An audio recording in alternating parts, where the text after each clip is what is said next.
It's been a thrilling season of racing in the 2019 Caterham Roadsport Championship, and it all comes down to a suitably thrilling conclusion here on the Brands Hatch Indy Circuit, with just one solitary point separating Lars Hoffmann from Andrew Murgatroyd at the top of the championship table. It's wide open coming into these final two races. Here's confirmation of how it looks. Stuart Bell leads the points, but is absent from Brands Hatch, so Hoffmann essentially inherits the points lead, with Murgatroyd just one behind, and Will Rossetti still mathematically in contention. First race of the weekend then, about to get underway with Will Rossetti on the pole position, doing everything he can to keep his championship hopes alive. Keep an eye though to the championship contenders behind him. Lars Hoffmann there on the outside of row number 2, looking for a good start. It's a good start made from the outside of row 1 though by Harry Cook, but in the second phase of the start he drops back, so it will be Rossetti that leads them into Paddock Hill Bend for the first time. Further back, the number 11 car stuck in the thick of the action. That's Rick Hewland coming through Paddock Hill Bend. Thankfully, everyone seems to be through pretty much in one piece, on board with the basically points leader Lars Hoffmann here. And he's in about 5th position or so. The number 9 car there just ahead of him is Harry Cook. Turn their way through Druids down into Graham Hill Bend, and Lars Hoffmann started one position in front of Andrew Murgatroyd, the 84 car. He appears though to be behind him now, because Murgatroyd with a good start has come into second place, so Murgatroyd with a good start to his race, looking to try and take that points lead away from Hoffmann going into the championship decider tomorrow. Through then to the completion of the opening lap of racing, and a few sideways cars behind. That's Rick Hewland again, the number 11 car, with a big moment coming through clearways. Thankfully he gathered it together, was very nearly collected by the cars behind. For the lead though, Andrew Murgatroyd has a look around the outside of Will Rossetti. These are basically the top 3 drivers in the championship, and a good exit from Paddock Hill Bend puts Murgatroyd on the inside line into Druids, and Lars Hoffmann latches straight onto the rear of his car, tries to follow him through, and then actually tries to attack for the lead himself. That doesn't work though, so Murgatroyd gets the advantage. Hoffmann sideways is still trying to get past Rossetti for second place. Late on the brakes into Graham Hill Bend, he decisively turns across to the apex and does now clinch that second position. But that was very robust stuff there from Hoffmann, who does not want to allow Andrew Murgatroyd out of his sights. It's rare that anyone is able to pull away out in front in this category, but it can happen if the cars behind are busy squabbling with each other. Hoffmann needs to try and stay right in the wheel tracks of Murgatroyd. Essentially, whichever finishes in front of the other in this race will lead the championship going into the final race tomorrow. So this is winner takes all at this stage. Murgatroyd leading the way then, Hoffmann in the tow, goes to the outside line into Paddock Hill Bend. Again, not trying to go right round the outside, trying to get the switch back here, get the better exit from the corner to possibly challenge into Druids. Murgatroyd, though, is sufficiently quick enough on the exit of the corner, gets over to the inside line, covers the position into Druids. Rossetti has lost more ground, though. He's down into 3rd place now. And down into 4th, excuse me, into 3rd position. Has come Harry Cook, the number 9 car. So Harry, having started on the outside of row 1, didn't get a great second phase of his start, and so he dropped outside of the top 5 briefly. But he's back into the podium places now, chasing after the 2 championship rivals, who turn through Surtees into clearways. Defensive line being taken unsurprisingly by Murgatroyd, and really that's all he can hope to do. He's not going to be able to pull away now. He has to accept he's going to have to drive defensively for the rest of the race now to try and keep Lars Hoffmann behind. This is the effect of the slipstream. You saw it absolutely beautifully demonstrated there from on board with the second place man. Hoffmann uses the tow to drive right around the outside of Murgatroyd into Paddock Hill Bend. You can't defend from that. There was no way that Murgatroyd was going to be able to hang on to the lead. And indeed, Hoffmann has now moved ahead of him. Andrew, of course, though, will get the benefit of the tow next time around. This was Hoffmann's start. Harry Cook, looking in front of us, gets a good initial launch, but then going through the gears, he's a bit slow away. Andy Lease comes diving through the middle, and Murgatroyd on the right-hand side of the road gets into 2nd place. Now, Andy Lease, somewhere along the line, will end up losing a bit of ground here. I think he got hung out to dry on the outside of the next corner, but he has started to regroup, look, and the number 2 car is now into 5th position as we move into the middle part of the race. Hoffmann in the lead. Harry Cook has come through into 2nd position now, and the Murgatroyd down to 3rd. Ben Lopez Appleton is in 4th position, and then Andy Lease behind him. So as things stand, Hoffmann would now extend his championship margin over Murgatroyd, but there's still a long way to go in this race. Down towards Surtees then comes one of the midfield battles. Oh, and contact, and over goes Giuseppe Follett, and in spectacular fashion he exits the race. The good news is that he appears to be okay, but that car will need to be possibly overturned back onto its wheels before they can get him out. The red flags have no choice but to be thrown.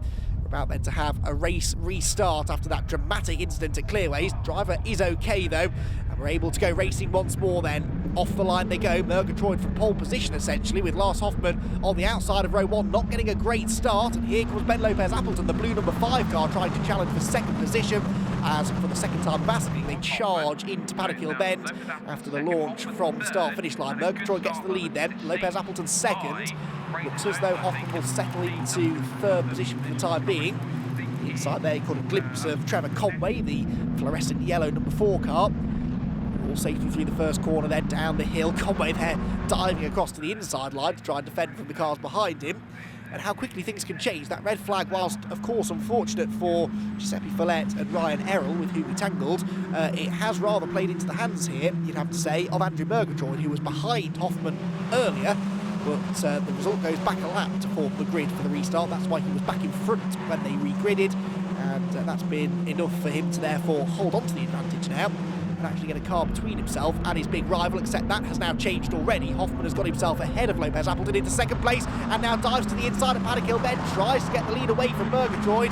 Murgatroyd is super late on the brakes though, just about gets through the corner, just about gets over to the inside to defend on the exit. Andy Lees is in the gravel in the background though, and somehow gathered that together. He'll lose a bit of rear bodywork. Thankfully the number 2 car avoided making serious contact with the barriers there.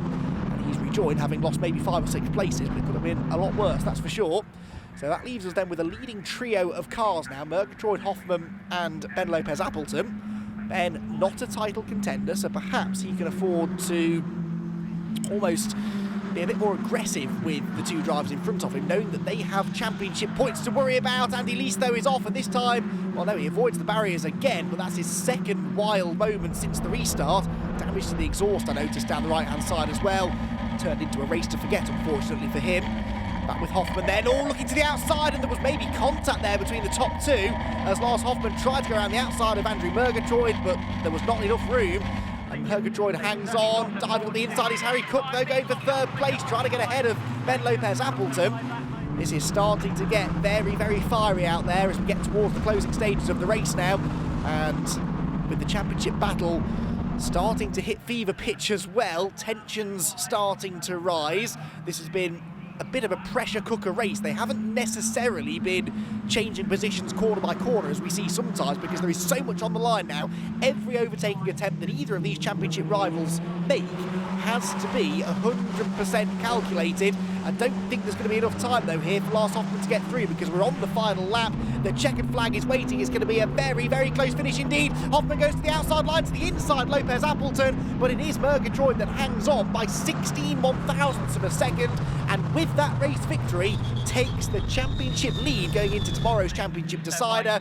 But he only took it by 16 thousandths. Had he finished behind Hoffmann, he would have lost points and Hoffmann would have extended his margin. So super close racing and an awful lot on the line there, but it is Murgatroyd that gets the victory with Hoffmann second, and crucially Lopez Appleton was not able to split them. That would have even better played into the hands of Andrew Murgatroyd.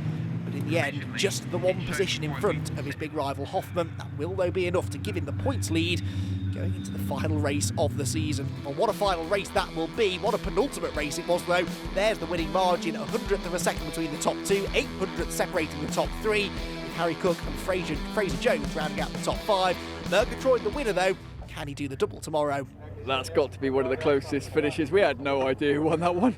Well, to be honest, all the way down on the cool-down lap, I had no idea until one of the marshals was that much won, and I was like, maybe. When I got directed to the number 1, I was like, yes, get in. Yeah, I mean, I didn't quite have the pace coming out clearways. I was too much understeer, so I tried to back them up, and it was just enough by the skin of my teeth, yeah. The whole race was great. Never seen such a great race here. With Andrew and Ben, absolutely perfect drivers. So it all came down to the final race of the season on a damp circuit on Sunday afternoon. Lars Hoffmann and Andrew Murgatroyd would spend most of the race dicing for position, with places changing between the two on multiple occasions. Harry Cook also joined in the fun, whilst Ben Lopez Appleton pulled away to take a reasonably comfortable race victory. The decisive moment came when Andrew Murgatroyd had a moment at Graham Hill Bend as some heavy rain arrived in the closing stages, allowing Hoffman to pull away to take second in the race and claim the championship by a single point. Here's confirmation then of that result. 1 point in it between Hoffman and Murgatroyd, with Rossetti cementing his position in third. Lopez Appleton was fourth, Tom Brown rounded out the top 5. What a season of racing it was though. Well, congratulations to Lars Alexander Hoffman, your 2019 Caterham Road Sports champion. I'm sure that both he and Andrew Murgatroyd thoroughly enjoyed their season-long duel.